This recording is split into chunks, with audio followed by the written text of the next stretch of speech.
Porque dentro das leis de interpretação bíblica, há regras que são inquestionáveis. Por exemplo, você tem que deixar a Bíblia explicar a Bíblia. Meu pai, que era um estudioso das Escrituras, um amante da palavra de Deus, ele repetia muito em casa um ditado que já foi popular e conhecido no meio evangélico. Infelizmente a nova geração já quase não ouve, quase não fala. Eu lembro que o papai repetidas vezes dizia: texto sem contexto não passa de pretexto. E dizia: filho, você não pode pensar 2 ou 3 versículos, 1 ou 2, quanto seja, e tentar analisá-los sozinhos. Normalmente quem fez aquela afirmação vinha desenvolvendo um raciocínio. Então você precisa tentar enxergar o que foi dito, para quem foi dito, em que circunstância foi dito, porque tudo isso te ajuda a entender o texto maior, a visão maior. Em dias onde a interpretação de texto nunca foi tão desprezada e assassinada, gente, é sério, eu não sei se é só eu que passo raiva ou se tem mais gente aqui. Você põe um banner lá no Instagram ou no Facebook, na rede social, anunciando o evento. No banner está escrito: dia tal, cidade tal, igreja tal, a tais horas, vamos falar disso. Está tudo explicado. Aí começam as perguntas embaixo: onde mesmo? Quando mesmo? Vai falar do quê? E aí você tem que ficar orando e dizendo: me ajuda a ser crente, Jesus. Me ajuda a ser crente, Jesus. Agora, quando isso começa a se tornar um padrão cultural, e me perdoe falar dessa forma, para uma geração que não quer mais pensar, quer que todo mundo dê tudo mastigado, para que ele não precise ter esforço nenhum, nós estamos nos tornando cada vez mais presas vulneráveis de um ensino enganoso, que está tentando arrasar e destruir a igreja. Nós precisamos voltar aos fundamentos da palavra. Paulo diz para que ninguém vá além do que está escrito. O fundamento da palavra ainda é a base de tudo e ponto final. É por isso que o Senhor Jesus repetia várias vezes, não só diante de Satanás: está escrito, está escrito, está escrito. E nós precisamos voltar à palavra e tratá-la com fidelidade. Então não dá para entender os versículos 7 e 8 sem ler o que ele estava falando antes. E quando ele se converteu, ele decidiu que a partir dele, ele permitiria que Deus escrevesse uma nova história geracional.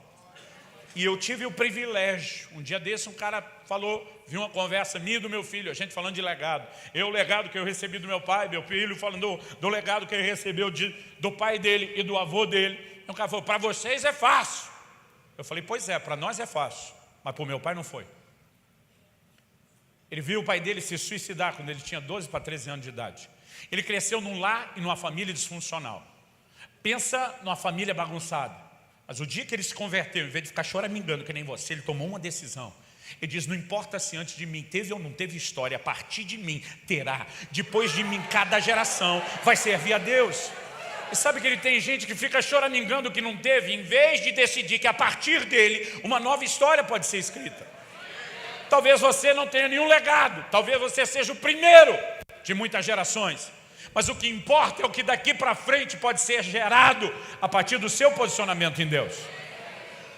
Mas esse pastor com quem eu conversei, ele já era a 5ª geração. Os filhos dele estão servindo a Deus, já são a 6ª geração. Os netos dele estão todos servindo a Deus, já são a 7ª geração. Eu falei: tu tem certeza que é tudo isso de geração? Ele falou: te dou o nome de cada um e onde foi que serviram a Deus. E ele deu o nome de todo mundo.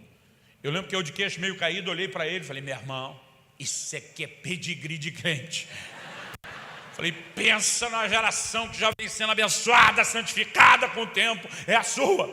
E a gente riu daquilo. Eu, achando um pouco de graça, ele também, mas a maioria de nós dois, celebrando uma transmissão geracional e um legado de fé que já vem há muitas gerações. Do que Paulo está falando? Performance religiosa. E se tiver uma coisa que a gente possa exaltar um pouquinho mais do que as demais no contexto da afirmação dele, mesmo que ele diz tudo que antes era lucro, tudo que antes tinha importância, isso eu passei a considerar como perda. Tem um assunto que ele vinha dando moral e mais valor. E diz: o que antes para mim era lucro, performance religiosa, essa coisa de me orgulhar da performance, e diz: eu olho para isso agora e entendo que não vale nada. O que importante nunca foi a performance religiosa. Importante para Deus é nós entendemos o que é conhecer a pessoa que está acima de tudo. E é impossível para mim falar desse texto ou da sua interpretação sem voltar um pouco da minha história. Na verdade, eu quero voltar 10 anos atrás, 10 anos e meio já. Em fevereiro de 2008. Mas para contar a experiência que eu tive em fevereiro de 2008, que marcou e mudou minha vida para sempre, eu preciso voltar um pouquinho antes, no dia 31 de dezembro de 2007. Último dia do ano, a gente acordou lá em casa já naquele clima de feriado, um pouco mais tarde. Consequentemente, o almoço também saiu um pouco mais tarde. E porque era um dia sem muitos afazeres, tirando o culto de passagem, o culto da virada nós teríamos, a ceia com os irmãos da igreja depois, a gente estava muito sem pressa levantar da mesa. Esse muito sem pressa, eu e minha esposa. É lógico que meus filhos, 10 anos atrás, ainda estavam na idade da impaciência, não ficavam muito tempo sentados. E nessa altura do campeonato já tinham levantado a mesa para sair brincar. E eu e minha esposa estamos conversando sobre o culto da virada que teríamos à noite, conversando sobre as expectativas para o próximo ano. Enquanto nós estávamos conversando, eu lembro que eu empurrei de lado o prato já praticamente vazio. Olhei para minha esposa e falei para ela: preste atenção. Ela sabe quando eu falo isso, o que vem na sequência é algo parecido com os decretos dos reis da Média e da Pérsia, irrevogável. E a minha forma de dizer: o que eu vou falar agora é sério, não tem volta. Falei para ela: preste atenção.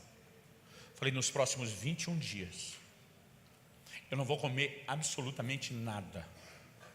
Eu vou varar essas próximas 3 semanas só na água. E quando eu falei isso, ela regalou o olho um pouquinho mais do que o normal. A razão, eu nunca tinha feito, e acho que tinha feito só 2 vezes, nunca tinha feito nenhum jejum maior do que 2 semanas só na água. E quando eu falei de 3 semanas, ela se mostrou um pouco preocupada. E a primeira pergunta dela, para tentar encontrar um pouco de consolo, foi: Deus está te pedindo isso? Meio como quem disse: se Deus pediu, está tranquilo. Eu falei: não, pediu não, vou fazer porque eu quero. E aí ela já me olhou. E eu falei: está valendo a partir de agora, a hora que eu empurrei o prato. Ela falou: você não vai comer nem a ceia de passagem do ano. Eu falei: não, acabou. 21 dias, sem parar. E cada um deles tem que fechar pelo menos as 24 horas. Enquanto não virar essas 3 semanas, eu não como nada. Vai ser só na água. Ela me olha e diz: você tem certeza? Eu falei: tenho.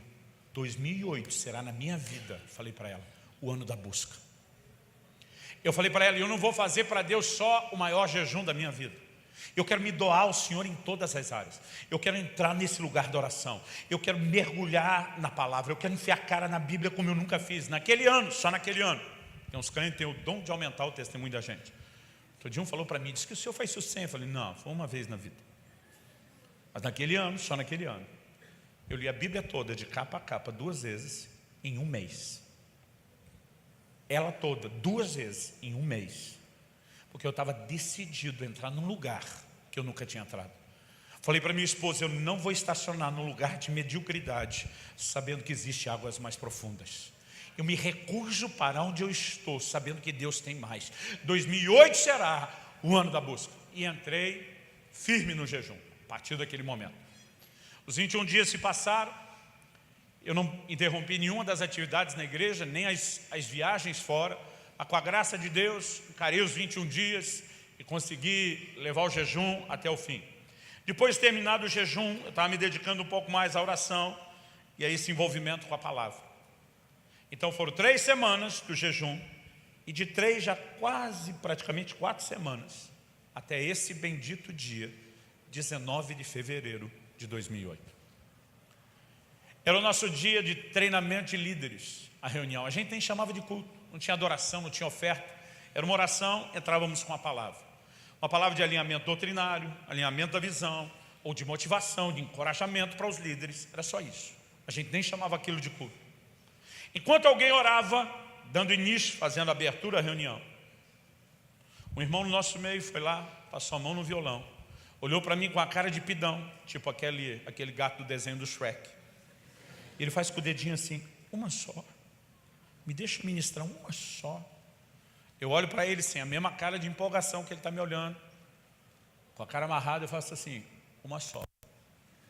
Como quem diz, nós não estamos aqui para isso. Esse não é o nosso propósito. E o que eu não sabia é que aquela uma só seria o suficiente para acabar com a nossa noite. Eu ainda lembro a canção que ele começou a dedilhar e cantar, e todos, inclusive eu, fomos atrás. Ele começa a cantar a canção do Marcos Witt. Eu te busco, te anelo, te necessito. E de repente, parece que alguém lá no céu resolveu apertar aquele botão que ativa o modo glória da reunião. Num instante, eu não consigo definir isso de outra forma, num instante, aquela atmosfera mudou completamente. A glória de Deus veio. A lembrança do que aconteceu há 10 anos atrás ainda me emociona. Num instante, eu não tenho outra maneira de tentar explicar isso, porque eu acho que nem se a gente tivesse combinado, ensaiado, coreografado, a gente reproduziria algo tão simultâneo, num instante. Por isso que eu brinco que parece que alguém apertou um botão e mudou tudo.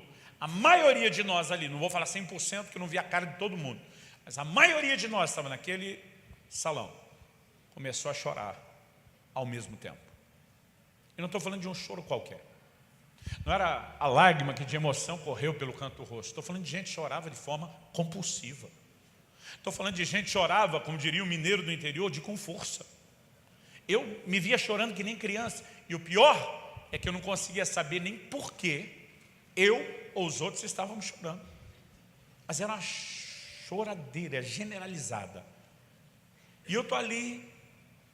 A hora que eu percebo, eu já estou de joelho, daqui a pouco com a cara no chão, daqui a pouco estou deitado, prostrado. Eu percebi que a maioria estava fazendo isso, que não ajoelhou ou prostrou no chão, foi sentando para os cantos, encostando nas paredes, choro, choro, choro. E eu estou ali, Espírito Santo, o que é que está acontecendo? E o Senhor falou no meu coração. Ele diz, eu estou tentando levar vocês a um lugar de arrependimento profundo. Eu pensei, faz sentido esse nível de quebrantamento, com esse tipo de chamado para esse lugar de rendição e de conserto. Mas eu lembro que orando eu falei, Senhor, a respeito de que o Senhor está tentando fazer com que a gente se arrependa? Porque não dá para arrepender no generalizado, no genérico. Tipo aquela visita que você recebeu em casa, que na hora de sair olha para você e diz, desculpa qualquer coisa. Você fica pensando, o que mesmo que é para desculpar? Porque o pedido de desculpa é tão genérico que se torna quase impossível você de fato desculpar. Então eu estou ali orando e falei, Deus, eu preciso saber do que o Senhor quer que a gente se arrependa. Foi nessa hora que o Espírito Santo falou no meu coração. E diz, eu quero levá-los a um lugar de arrependimento, por não estarem me buscando como vocês deveriam.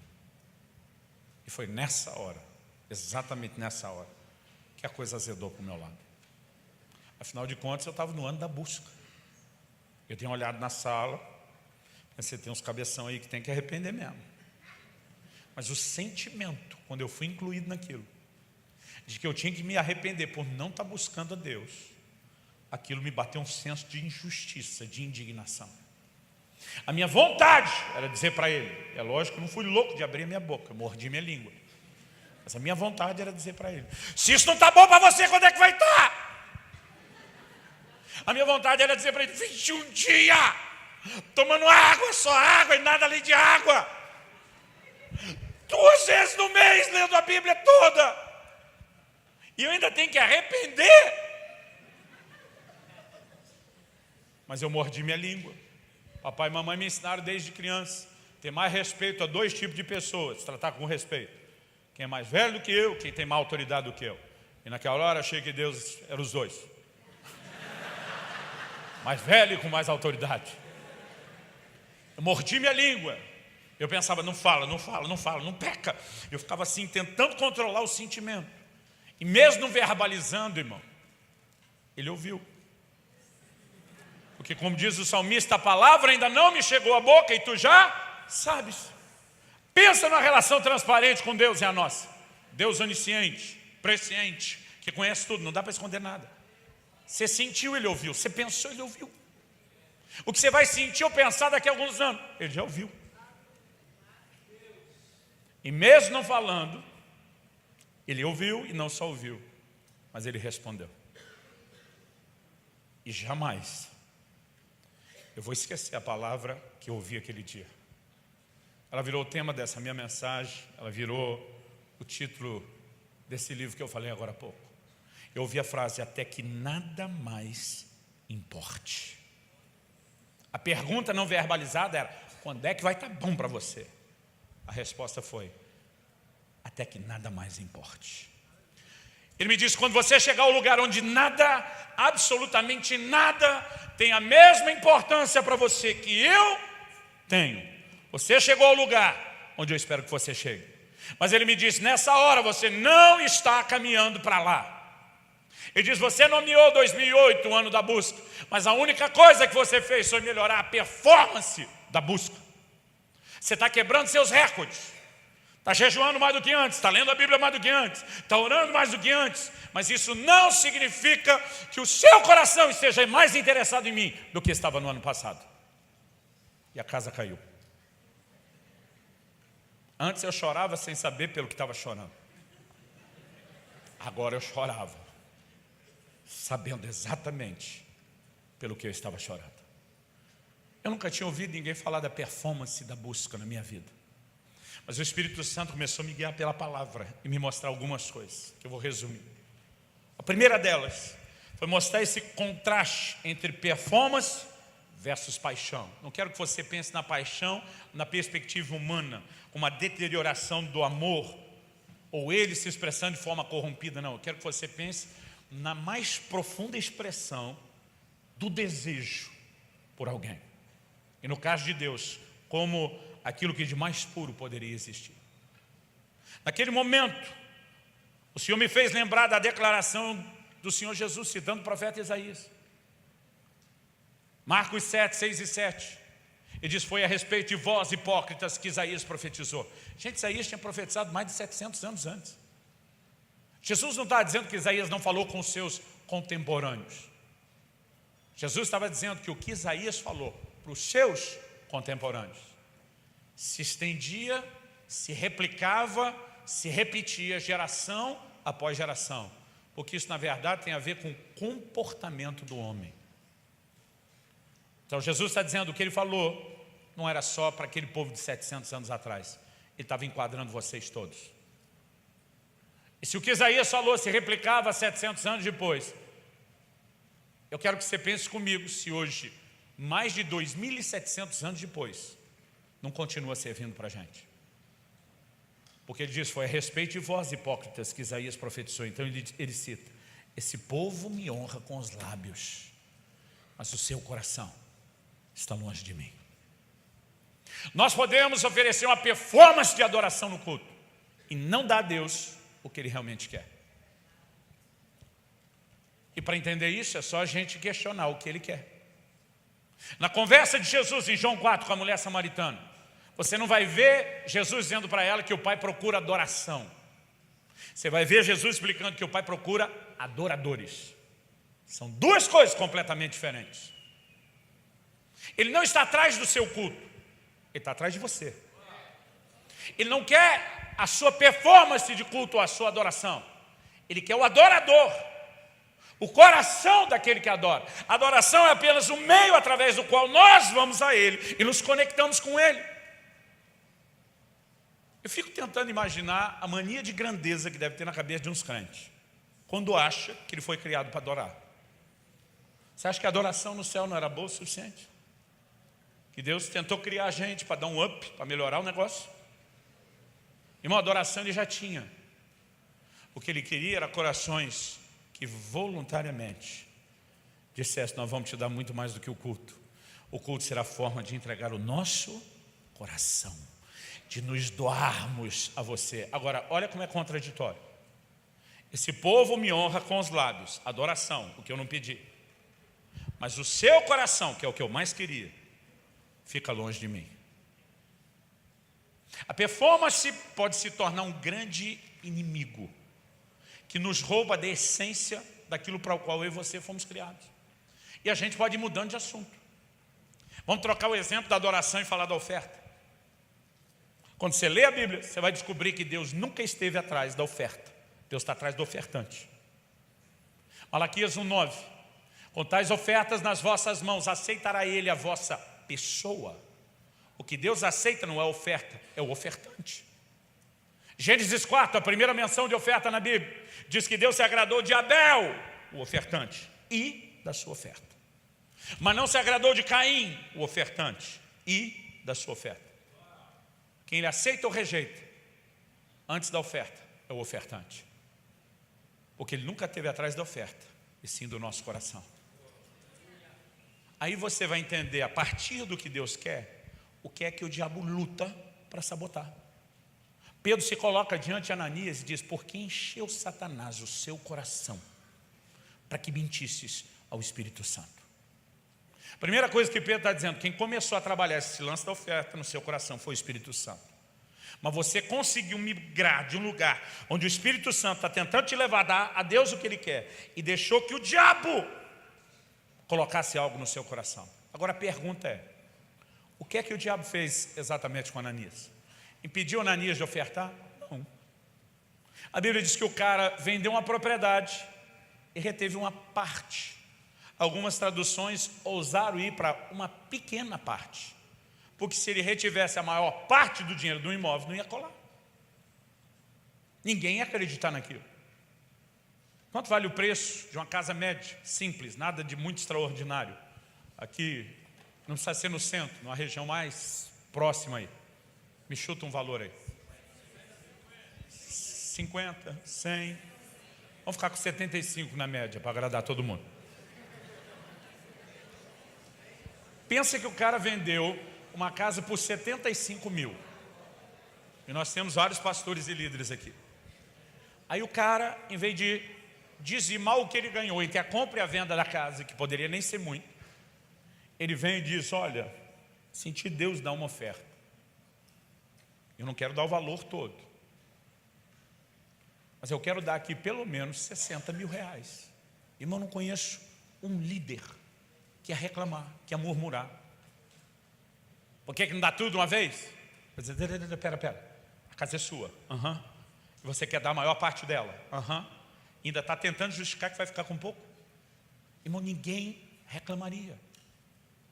O problema é algo mais profundo que o que nós normalmente enxergamos. O diabo não impediu Ananias de ofertar. Quando tirou uma pequena parte, ele deixou o cara ofertar a maior parte. O diabo não estava lutando contra a entrada de dinheiro no reino de Deus. E a pergunta é: por que não? Porque ele sabe que Deus nunca quis o dinheiro. Então ele não precisava roubar isso. Ele não precisa roubar de Deus o que Deus não está interessado. O que Deus esperava era encontrar em Ananias, em cada um de nós, um coração tão disposto a honrá-lo e respeitá-lo, que diz: se você mandou dar tudo, não importa qual seja a razão, o dinheiro não vai falar mais alto no meu coração para eu tentar praticar uma obediência parcial. O diabo nunca quis roubar o dinheiro, ele quis macular o coração, porque Deus não está atrás da performance, nem de adoração, nem da oferta. O que Ele quer é o coração. A gente pode sair do assunto da adoração, da oferta, e entrar no trabalho. Carta ao anjo da igreja de Éfeso, Apocalipse 2:2. O Senhor diz: conheço tuas obras, o teu labor e a tua perseverança. Nós temos uma progressão aqui, são níveis. Aliás, sobre qualquer ângulo que você avalie a igreja de Éfeso, pelo livro de Atos, pela carta aos Efésios, pela carta do livro do Apocalipse, ou pela história, em todos eles, você vai encontrar uma igreja de alta performance e produtividade. O Senhor diz: conheço tuas obras. Isso já indica que a igreja era ativa. Ele diz: o teu labor. Aqui já foi além do ativismo ou da atividade. Está falando de gente que entra no nível da canseira. Ele diz: e a tua perseverança. A perseverança é o mais profundo nível de entrega no trabalho. É o que de vez em quando, falando com os nossos líderes, a gente usa aquela expressão: é sangue nos olhos, faca no dente e vamos cair para cima, com ou sem vontade. Essa igreja tinha tudo isso. Mas o Senhor repreende o anjo, o mensageiro da igreja, dizendo: mas eu tenho contra você uma coisa: você abandonou ou perdeu o seu primeiro amor. Sabe o que ele está dizendo? Performance altíssima, estratosférica. Paixão ou interesse por mim está lá no chão, está lá no chinelo.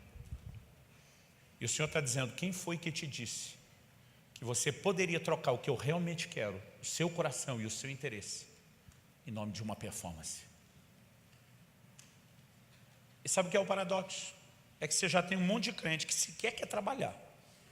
E do pequeno grupo que trabalha, às vezes eles estão querendo dar o trabalho, mas não dar o coração. E os dois grupos estão errados. Um dia encontrei um irmão que estava com um nó teológico na cabeça.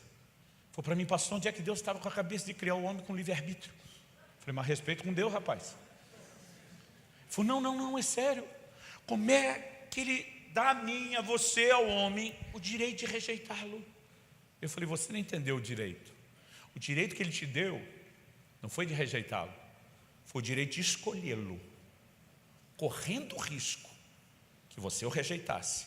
Ele te deu o direito de escolha. Ele não programou eu e você como autômatos para buscá-lo. O que Ele mais esperava desde o início, que nós o quiséssemos, que nós o desejássemos, que nós o escolhêssemos.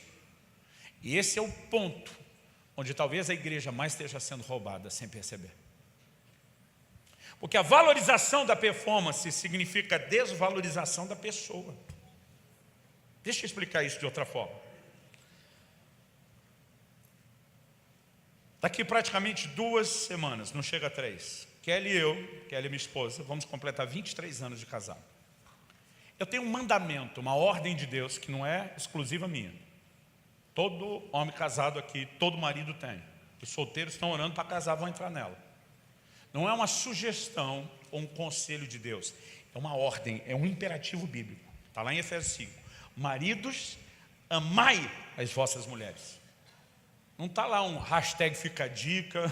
Não está lá um, se você puder quebrar meu galho, fazer um favor para o seu bem, para o bem do seu casamento. É uma ordem.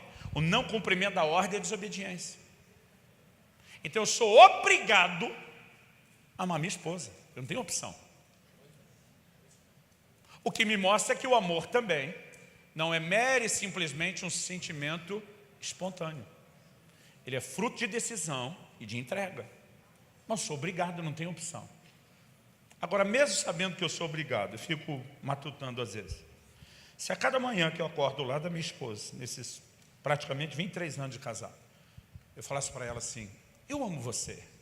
E quando ela fosse abrindo um sorriso de satisfação, eu atropelasse ela dizendo, fazer o quê, né? Não tem outro jeito mesmo, não tem opção. Deus mandou, sou obrigado a amar. Então estamos aqui para cumprir o papel. Eu fico me perguntando se a gente ainda estaria casado ou se tivesse. Qual seria a qualidade desse matrimônio? Mas pastor, não é sua obrigação amá-la? É. Ela não sabe disso, sabe? Então qual é o problema? O problema é que ela não quer que eu cumpra a obrigação só com o senso de obrigação. Ela espera que eu cumpra a obrigação com o senso de prazer. Por que razão? Por uma razão muito simples e óbvia. Se eu cumpro a obrigação com o senso de prazer, eu estou valorizando quem ela é. Eu estou declarando para ela, ainda que de uma forma não verbal, você é uma mulher tão extraordinária, tão fantástica, tão fascinante, tão cativante, que a obrigação que me foi dada é fácil de ser cumprida, porque você é uma inspiração diária e você torna esse negócio fácil. Eu estou valorizando ela. Agora, se eu cumpro a obrigação só com o senso de obrigação, eu estou dizendo, você não tem valor nenhum, você não merece nada, importância nenhuma. O importante é que eu fique bem na fita, para que nem você, nem Deus, nem ninguém fale contra mim. Estou fazendo o que tinha que fazer, aceite, não reclame. Isso é uma mensagem egoísta, ela não valoriza a pessoa. Ela faz com que o egoísmo que está sendo expresso só me leve a uma autovalorização. Eu valorizei a minha performance, o meu jeito de cumprir a obrigação, e não quem você é. E é lógico que ela não está nem um pouco interessada nesse tipo de comportamento. Agora, se a gente entende isso num relacionamento de marido e mulher, por que é que a gente não consegue entender num relacionamento onde a Bíblia apresenta a igreja como a noiva, num relacionamento com o noivo? Deus não quer que você cumpra a obrigação só com o senso de obrigação. Quem está entendendo, diga amém. Tanto que para o anjo da igreja de Éfeso, o confronto dele não é, ô cabeção, você não sabe que me amar de todo o coração é o maior mandamento? Como é que vai mancar de cara no maior mandamento? A cobrança não é em cima da obrigação. Como que Deus lida com o anjo da igreja de Éfeso. Ele diz assim para ele: lembra de onde caíste. Para que ele está apelando?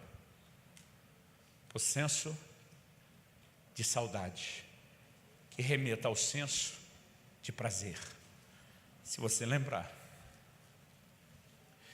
que nós já tivemos momentos muito melhores do que o que nós estamos tendo. É como se ele estivesse falando isso. Talvez bata aí no seu coração uma saudade. Então, se você conseguir lembrar e isso mexer com você, se arrependa.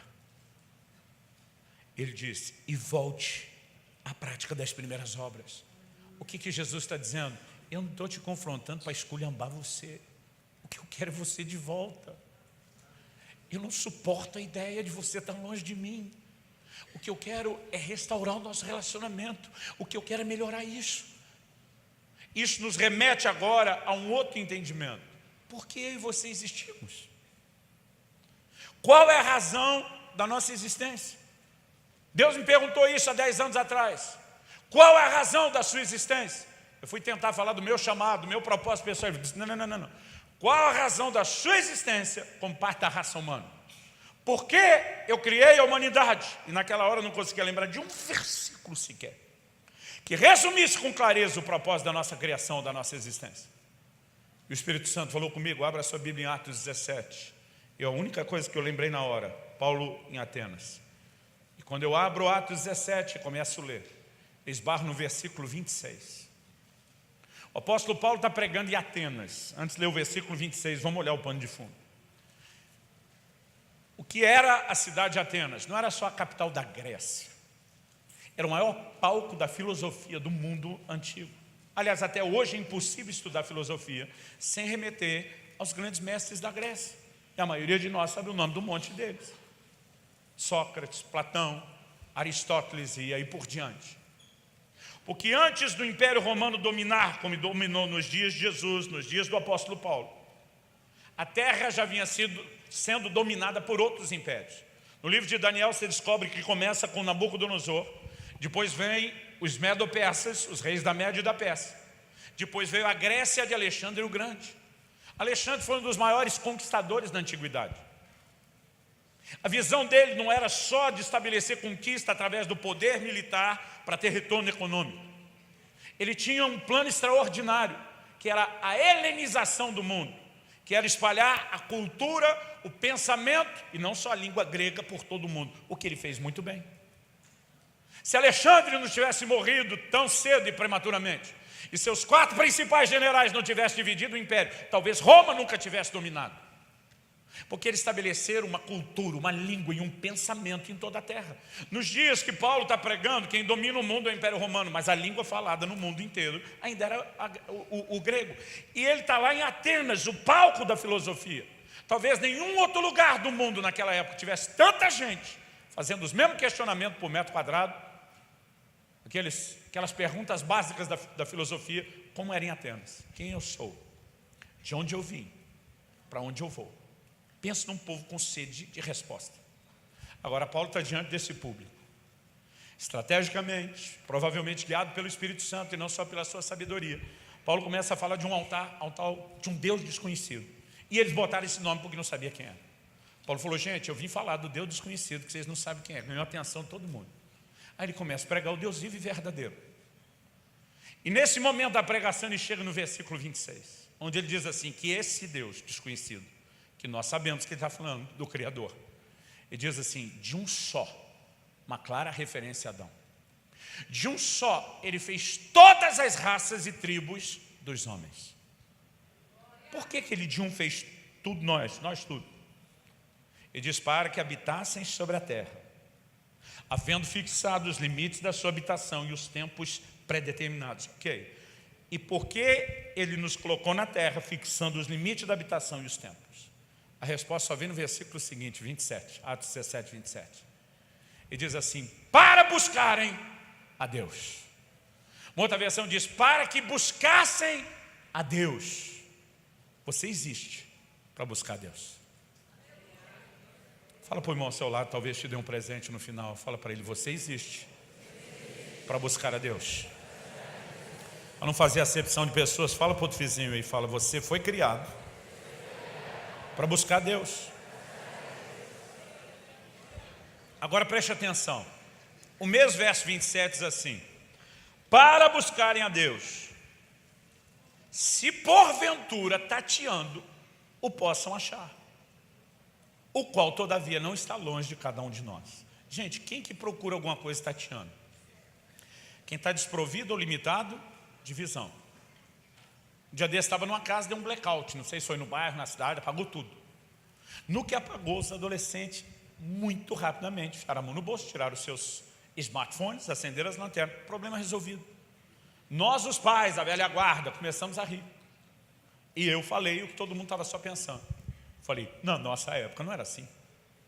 A gente ia sair apalpando as gavetas, onde está bendita a vela e a caixa de fósforo. E por que a gente saía apalpando?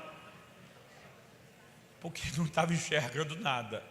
Então, buscava dentro da limitação, da percepção visual que faltava. A gente ia apelando para o tato. Quando ele diz, para buscarem a Deus, se porventura tateando o possam achar, o que o apóstolo Paulo estava dizendo? Ele estava dizendo o seguinte, Deus sabia que o homem que ele criou para buscá-lo, ele ia pecar, e que o pecado geraria um estado de cegueira espiritual. E Deus sabia que o homem, mesmo limitado, deveria se esforçar para dentro da sua limitação achar Deus. Então estava cego espiritualmente e tinha que ser apalpando. Cadê Deus? Onde está Deus? Onde Deus está? Deus esperava que nós usássemos os poucos recursos que tivéssemos para tentar encontrá-lo. Mas ao mesmo tempo Paulo diz, o qual todavia não está longe de cada um de nós. Em outras palavras, está difícil para você porque você está bem limitadinho, mas ele vai facilitar, ele não vai ficar longe. Por quê? Porque ele queria que nós o achássemos. Jeremias 29:14 diz, serei achado de vós, diz o Senhor. Ele queria ser encontrado. Isso me faz lembrar, toda vez que eu leio esse texto, de quando meus filhos eram uns toquinhos de gente, pequenininho. Israel e Alissa têm 3 anos de diferença um para o outro, então eu brinquei com cada um em épocas diferentes. Antes deles chegarem naquele nível da esperteza que a criança atinge logo, eu brincava com eles e dizia, papai vai se esconder, vocês têm que me achar. Mas irmão, eles eram tão limitados, por ser ainda tão novinho, tão criança, que eu tinha que facilitar. Então às vezes eu ia lá, me ajoelhava na frente do sofá e cobria sua cabeça com uma almofada.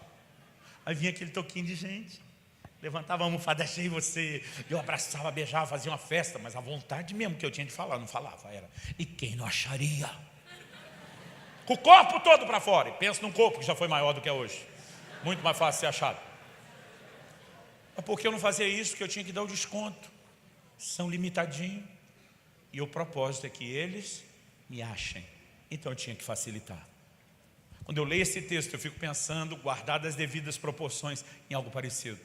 Deus dizendo, eu vou facilitar, porque eu quero é que vocês me encontrem. Agora preste atenção. Ele nos criou para buscá-lo. Ele, sabendo da nossa limitação, disse, eu não estou longe, porque eu não quero dificultar. Mas para que a razão da nossa existência cumpra o seu propósito, tem um ingrediente indispensável. E há 10 anos atrás, ele me fez entender como nunca antes, Jeremias 29:13. Buscar-me-eis e me achareis, quando me buscardes de todo o vosso coração. Eu acho que a maioria sabe de qual, vamos falar junto? Buscar-me-eis e me achareis, quando me buscardes de todo o vosso coração. A busca que dá resultado não é a que valoriza a performance, é a que aplica todo o desejo e anseio de encontrá-lo. Um dia desse alguém me mandou um WhatsApp, falou, pastor, já reparou nessa? Que eu não sei se a pessoa ouviu isso de alguém, então não tem nem como dar o crédito a quem quer que seja. Mas ele diz, já parou para pensar nessa? Quando Adão pecou, a pergunta que Deus fez para ele não foi, o que foi que você fez, Adão? A pergunta que Deus fez para ele foi, aonde você está, Adão? Sabe o que Deus está dizendo? O problema não é o que você fez. O problema é que o que você fez te levou para longe de mim. Aonde você está?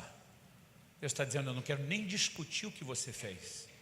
Eu quero resolver a consequência da burrada que você fez. Agora você está longe e eu criei você para estar perto. Eu quero você de volta, Adão.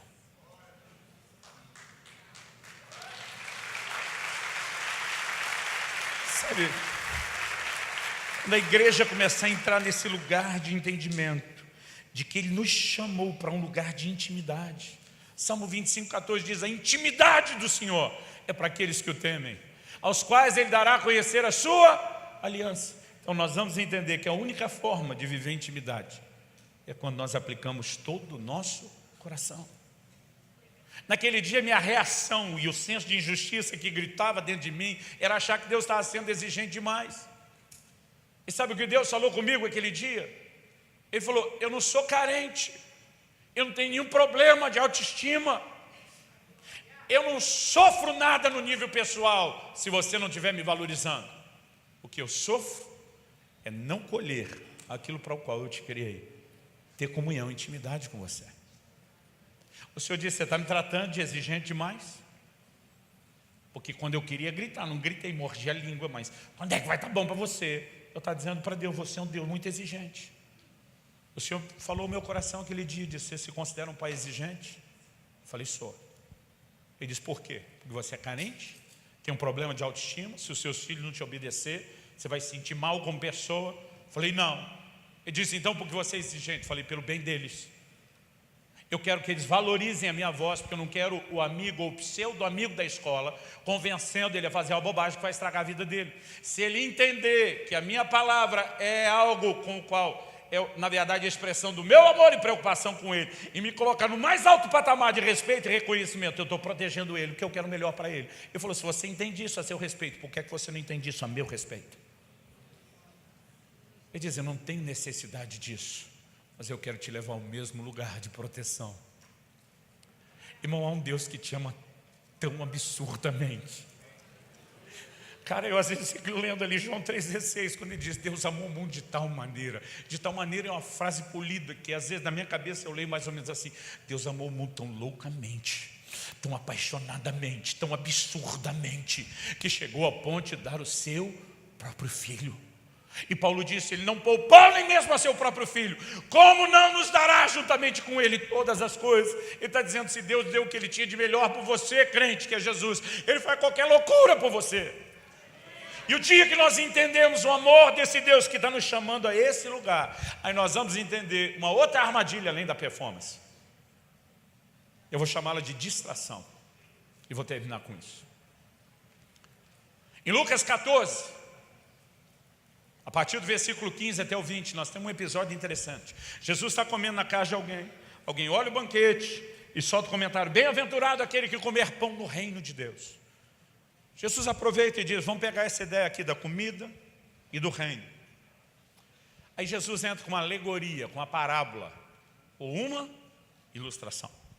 Qual é a ilustração? Ele diz: o reino de Deus é semelhante a alguém que preparou um banquete. Repita comigo: banquete. Só mais uma vez: banquete. Banquete na Bíblia não fala de comer só para renovar as forças. Banquete na Bíblia fala de comunhão, de intimidade, de relacionamento. Fala da valorização da pessoa. Jesus está dizendo que o reino é parecido com alguém que quis dar um banquete, valorizando as pessoas, valorizando o relacionamento, chamando ao lugar de comunhão e intimidade. Nada descreve melhor o que Deus espera de nós como a ideia desse banquete. Mas Jesus disse: quando o banquete estava pronto e os convidados foram notificados que era a hora de comparecer, eles começaram a dar escusas, ou numa tradução de uma linguagem mais moderna, desculpas. Se você analisar as desculpas, nenhuma delas é coisa ruim.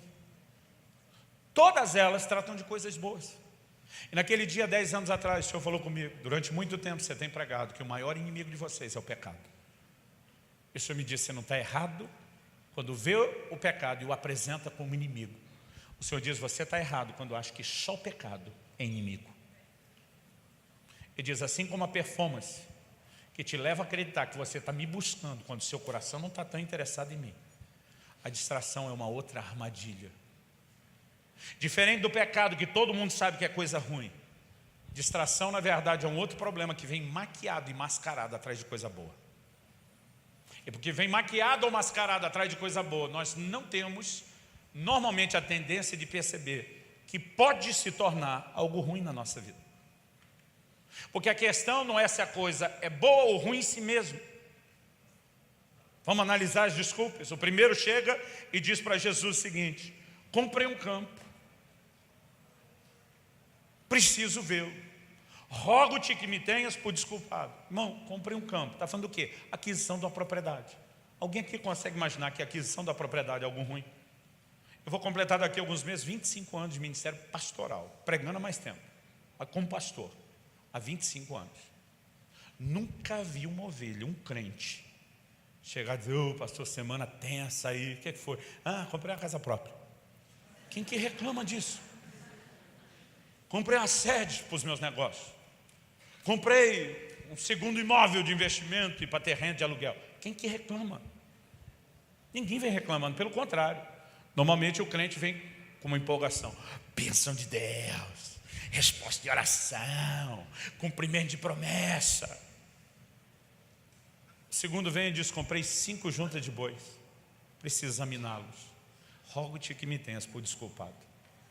Porque a gente não vive mais de tirar o sustento da lavoura e da terra. A gente às vezes não consegue avaliar o que esse camarada está dizendo. 5 juntas de bois significa pelo menos 10 bois. Os bois eram os tratores, os New Holland da época. Agora pensa num cara que tem 10 bois, uma força bruta daquela, para arar a terra, para a colheita.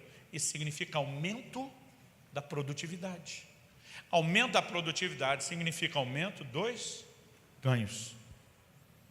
Imagine nesse cenário que aí fora todo mundo chama de crise. Alguém reclamando que vendeu 3 vezes mais. Alguém reclamando que produziu 4 vezes mais. Ninguém vai reclamar. Por que não vai reclamar? Porque a coisa não é ruim. Assim como no caso da aquisição da propriedade. Quem tem o aumento da produtividade vai chegar com o mesmo discurso: bênção de Deus, resposta de oração, cumprimento de promessas. Se for uma versão mais pentecostal, talvez ainda diga: é para glorificar de pé a igreja. O terceiro vem com uma desculpa, que não dá para falar mal das 2 primeiras, da terceira menos ainda. Porque ela é a ideia de Deus, plano de Deus. Ele diz: casei-me, portanto não posso ir. Casamento, no plano e no propósito de Deus, era para ser algo bom. De vez em quando eu vejo um ou outro frustrado reclamando: não, o casamento é ruim. Eu digo: não, criatura. Ruim é a escolha que você fez de com quem casar. Ruim é a escolha que você fez do jeito que ia tocar o seu matrimônio, o seu relacionamento. O casamento era para ser algo bom. Agora, qual o problema das distrações? Não é que são coisas erradas. O problema das distrações é que quando coisas boas, justas, lícitas, legítimas, ocupam o lugar errado na nossa vida. A coisa não é errada, mas ela pode ocupar o lugar errado. E quando ela ocupa o lugar errado, quando ela começa a se tornar tão importante, que ela começa a concorrer em importância com aquele que deveria importar mais do que tudo. É quando eu digo não ao chamado dele para o banquete e para a intimidade. Porque outras coisas que jamais poderiam concorrer em importância com ele estão tão supervalorizadas que elas tiraram o foco da importância de quem ele é. C.S. Lewis, o famoso escritor, fez uma declaração que de 10 anos para cá, eu acho que ela tem um peso enorme. Ele diz: o cristianismo, se é falso, não tem nenhuma importância, zero, nenhuma. Ele diz: se é verdadeiro, tem infinita importância. Ele arremata dizendo: o que ele não pode ser é de moderada importância. E para alguns de nós, Cristo, não só o cristianismo, tem se tornado alguém relativamente importante, às vezes só um pouquinho mais, e olhe lá, do que outras coisas. Há 10 anos atrás o Senhor me disse: muitos de vocês estão se embriagando com as minhas bênçãos. Eu lembrei na hora de Noé. Gênesis 9, 20 e 21 diz que Noé plantou a vinha e colheu o seu fruto. O que está implícito no comportamento dos povos antigos do Oriente, todos, sem exceção. Você não precisa ser nenhum estudioso profundo de história e antropologia, do comportamento humano. Era senso comum. A hora da colheita era uma hora de festa a alguma divindade. Quem não conhecia o Deus vivo e verdadeiro, celebrava o Deus da fertilidade, todo mundo celebrava alguém. Quando Deus regulamenta a festa de Pentecoste, ou a festa da colheita ou das primícias, Ele está dizendo a maneira como o seu povo festejaria diante dEle. Mas todo mundo fazia. E se Noé temia Deus, está implícito que na hora da colheita, e pensa numa colheita boa, porque a terra nunca esteve tão bem regada como depois do dilúvio. Quando chega a hora da colheita, ele vai fazer festa diante de Deus. E ele pega o fruto da vide, ou da videira que ele plantou. Daquelas uvas, ele faz o vinho. E na hora de fazer a festa, usando o vinho para celebrar a bênção recebida, ele se embriaga com a própria bênção. O Senhor me disse, isso é uma figura do que muitos de vocês têm feito. Ele me disse, alguns de vocês prosperaram e já não tem mais olhos para mim. Alguns de vocês cresceram profissionalmente e já não tem tempo para mim. O Senhor me disse, alguns de vocês cresceram ministerialmente, incluindo você, e já não tem o coração inclinado para mim, como tinham antes. O Senhor me disse, você lembra da história do videogame do seu filho? Isso aconteceu quando meu filho tinha 8 para 9 anos de idade. Hoje ele está com 20, então estou falando de pelo menos 11, 12 anos atrás. Eu lembro quando eu cheguei em casa com o PlayStation 2, quando isso era novidade ainda. Gente, não é que o menino ficou alegre. Fala que ele ficou alegre é pouco. Ele teve um surto de alegria. Surto, descontrolou. Ele corria pela casa, ele gritava, ele jogava no chão, ele estribuchava, ele me abraçava, ele me beijava, ele segurava minha bochecha e dizia, você é o melhor pai do mundo. Aí você ia correr, cair no chão, estribuchar, todo de novo, voltava, abraçava, ele já não... Ele descontrolou. Eu nunca vi meu filho celebrar nenhum presente na vida como aquele. E é lógico que eu, como pai, fiquei feliz. Eu ficava olhando a festa, a alegria do menino, pensei, tudo que eu pensava ser presente. Agora, pensa na alegria que durou pouco, foi a minha. Porque eu perdi meu filho por videogame. Agora, aquilo que eu dei, querendo alegrar o coração dele, mostrar o quanto ele era importante para mim, para valorizar o nosso relacionamento, fez com que eu perdesse ele para aquilo que eu dei para tê-lo mais perto. Faz pelo menos 15 anos que eu tenho a rotina de passar pelo menos 3 dias por semana fora de casa. Quinta, sexta, sábado. Então depois da quinta, sexta, sábado, fora. Às vezes eu chegava domingo de manhã. Estou morando em Curitiba há 13 anos. Desses 13 anos em Curitiba, a maior parte do tempo eu moro perto do aeroporto. Então quando eu descia do avião, pegava minha mala, ligava, avisava a Kelly, estou indo. Ela avisava as crianças, papai está chegando. Sabia que era no máximo 15 minutos na hora do rush. Então eles ficavam de prontidão. Quando eu abria a porta, eles já estavam me esperando. E os dois vinham me abraçar, pulavam em cima de mim. E a gente começava a festa. Era a festa do retorno do papai. E a gente rolava, brincava. Era um momento assim único. Depois do bendito videogame, para eu não falar o que eu penso dele. Videogame esse que um dia eu quis jogar pela janela do andar de cima do sobrado da casa que eu morava. Quando eu chegava, abria a porta, só estava Alice, a minha caçula. Eu fazia festa, brincava. Tá? Quando daqui a pouco aquilo passava e ela saía. Israel, cadê você? Já vai, pai, só vou passar de fase. Gente, teve uma época da minha vida que eu não podia ouvir a frase passar de fase. Um dia eu estava num evento, um pastor falou, você ora por mim? Eu falei, ora pelo quê? Não, eu sinto assim que ministerialmente, Deus quer assim que eu passe de fase. Eu falei, se quer que eu oro, muda de frase. Com essa eu não oro não. Ele ficou me olhando e pensando, o cara é maluco. O Espírito Santo falou comigo 10 anos atrás. Você lembra do episódio do videogame? Eu falei, lembro, ainda tinha uma lembrança emocional ainda. Ele disse, pois é, vocês fazem a mesma coisa comigo o tempo todo. Coisas que vocês quiseram tanto, pediram tanto, desejaram tanto. E eu entreguei a vocês. Estão roubando vocês de mim. Eu não senti que ele estava me acusando. Porque o amor dele me envolvia de uma forma. É como se ele dissesse, se você entendesse o quanto eu desejo estar com você, você entenderia o quão danoso podem ser as distrações. Anos atrás eu tive o privilégio de organizar em Curitiba a turnê da vinda ao Brasil do irmão Yun, no Sul. Eu não sei quantos aqui já leram aquele livro, O Homem do Céu, da editora Betânia. Quantos conhecem? Pouca gente. E pensa num livro que vale a pena ser lido. Histórias recentes dos milagres que Deus tem feito na igreja da China. É um negócio assim extraordinário.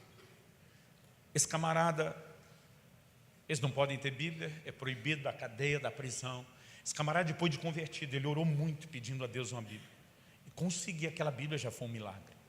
Quando ele conseguiu a Bíblia dele, pessoal, ele não podia sair com ela de casa, não podia andar na rua, não podia ser pego com ela. No primeiro mês, ele decorou todos os 28 capítulos do Evangelho de Mateus. Para quando encontrasse outros irmãos, não podendo andar com o papel, ficar recitando a palavra de Deus um para o outro. Esse camarada apanhou tanto, foi tão perseguido, foi preso tantas vezes, que os filhos, enquanto cresciam, mal o viam dentro de casa. Tinha hora assim que ele tinha livramentos da prisão, que parece que você está lendo as páginas do livro de Atos. O Senhor falava com ele, vai. A porta da prisão abria, ele ia passando na frente da sentinela e abrindo, parece que ninguém enxergava e vazava. Vivia assim, milagre atrás de milagre, mas muito sofrimento. Quando ele chega em Curitiba, o maior auditório que nós conseguimos, lá cabia 4.000 pessoas do lado de dentro. Ainda colocamos 2 telões, alguns ficaram do lado de fora nas portas, o resto teve que ir embora. Quando ele chegou e viu aquela multidão, ele começou a chorar. Ele falou, que coisa linda. Ele falou para mim, através do intérprete, ele falava só o mandarim. Ele falou, eu cuidei de mais de 1 milhão de pessoas na rede de igrejas, nas casas, lá na China. Mas raramente a gente conseguia reunir mais de 10 ou 12, por causa da perseguição. E disse, que privilégio vocês têm, que liberdade. E eu me emocionei de ver a emoção dele. Mas no dia seguinte, nós estávamos almoçando juntos. E ele de novo está emocionado. Mas dessa vez não parece a emoção de alegria do dia anterior. Dá para sentir a dor no olhar dele, as palavras que ele fala, mesmo não entendendo a língua. E ele vai falando e o intérprete traduzindo diz, o inimigo de vocês é muito pior do que o nosso, que nós enfrentávamos na China. Na hora que ele falou isso, falei para o intérprete, falei, para, você entendeu alguma coisa errada. Checa de novo o que ele falou. O cara falou, eu falo o mandarim tanto quanto ele. Foi isso que ele falou, eu falei, checa com ele. Eu conheço a história dele. Eu sei o que esse cara sofreu. Eu sei o que eu sofri, o que eu chorei de ler a história dele, imagina aí. Ele não pode estar falando que o nosso inimigo é pior do que o dele. Pergunta de novo.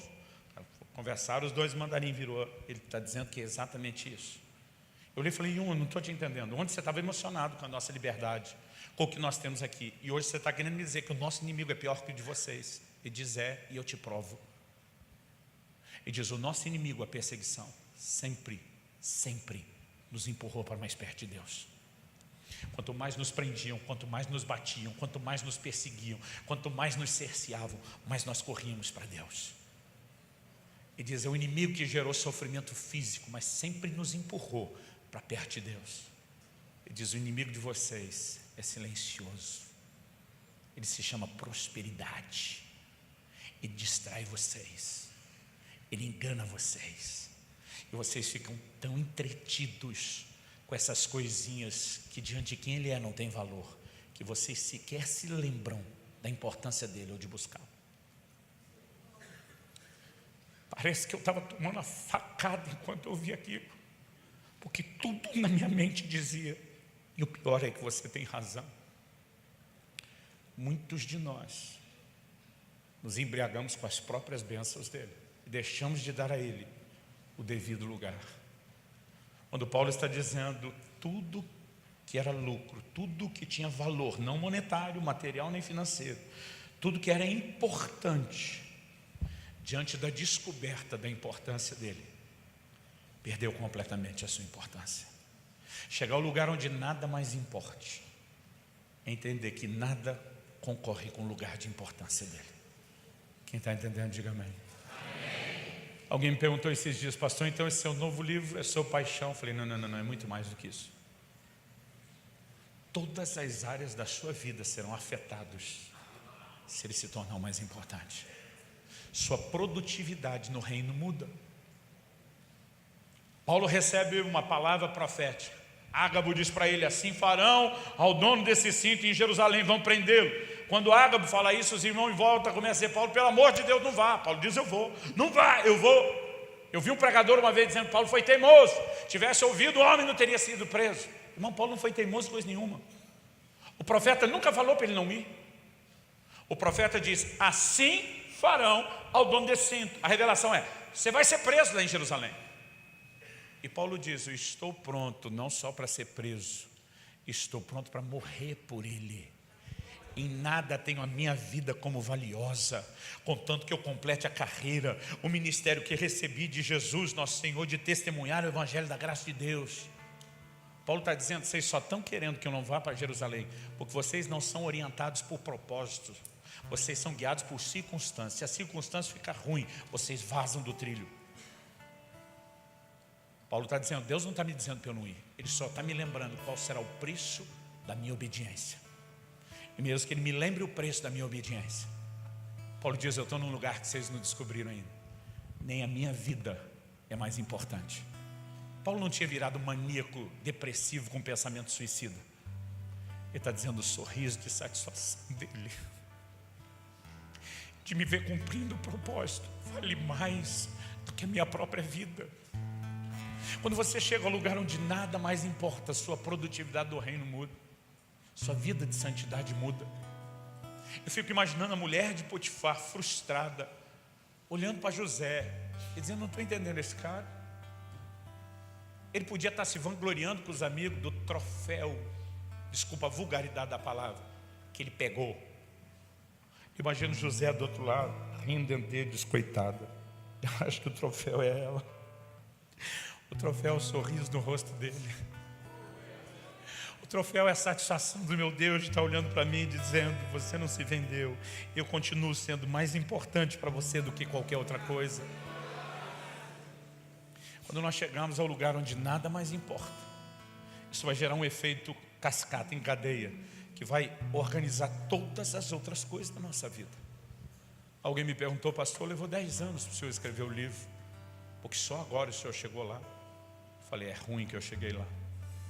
Paulo, no mesmo Filipenses 3, nós paramos no 8. A partir do 9 ele vai dizer: não que eu tenha alcançado. Paulo está dizendo: eu não cheguei lá. Nem Paulo chegou lá. Eu vou arriscar dizer que eu cheguei. É ruim de jeito nenhum. Mas sabe o que eu aprendo com Paulo nos próximos versículos? Ele diz: mas esquecendo-me das coisas que para trás ficam, eu prossigo para o alvo, para o prêmio da soberana vocação. Paulo estava dizendo: posso até não ter alcançado o alvo, mas também já não estou mais onde estava. E o que eu posso dizer hoje, 10 anos depois, ainda não cheguei lá, mas também não estou mais onde estava. Eu estou cada vez mais distante daquele lugar e cada vez mais próximo desse alvo, decidido a buscá-lo. Mas pastor, de vez em quando o senhor não teve outras distrações? Tive. O senhor não caiu na armadilha da performance? Caí.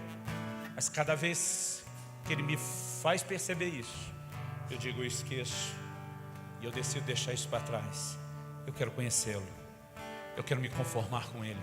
Eu quero estar cada vez mais próximo, envolvido com ele. Quem está entendendo, diga amém. Vamos ficar em pé para parecer que está acabando essa primeira parte.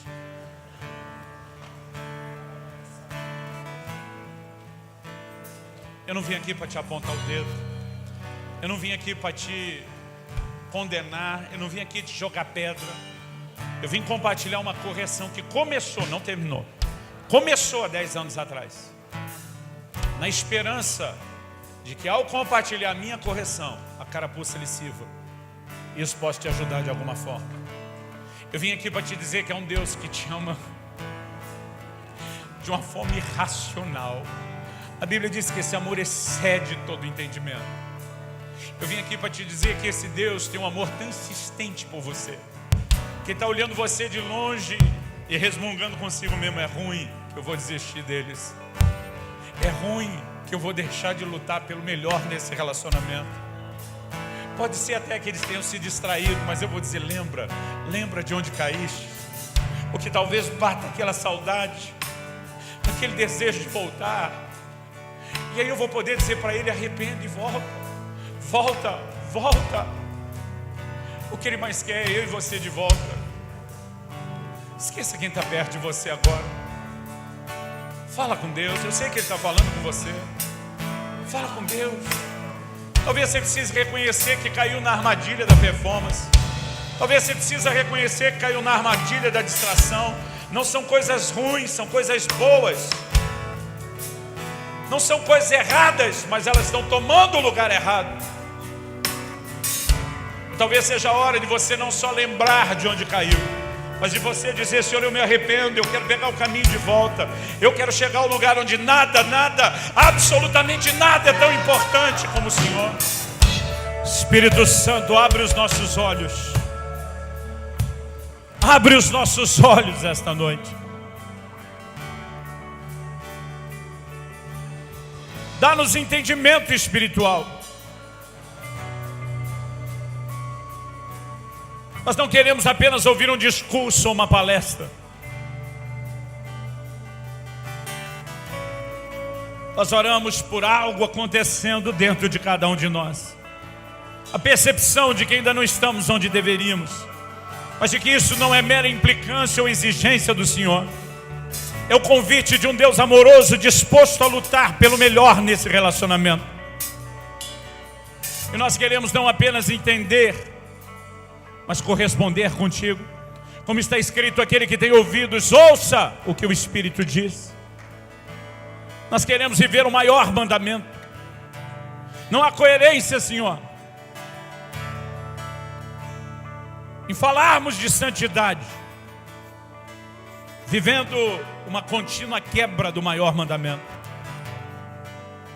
O maior mandamento não é apenas amá-lo, é amá-lo de todo o coração, com toda a nossa alma, com todo o nosso entendimento, com todas as nossas forças. É te amar com amor total. Portanto, nós não queremos apenas te amar, nós queremos te amar com amor total. Queremos chegar ao lugar onde nada, absolutamente nada é tão importante quanto o Senhor é. E nessa noite nós clamamos graça sobre cada um de nós.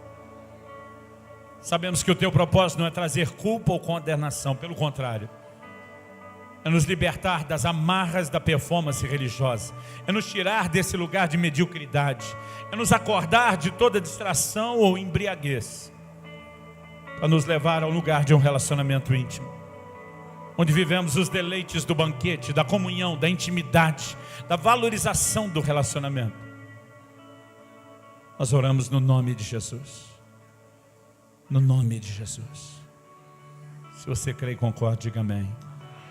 Se você recebe essa palavra, diga: eu recebo em nome de Jesus.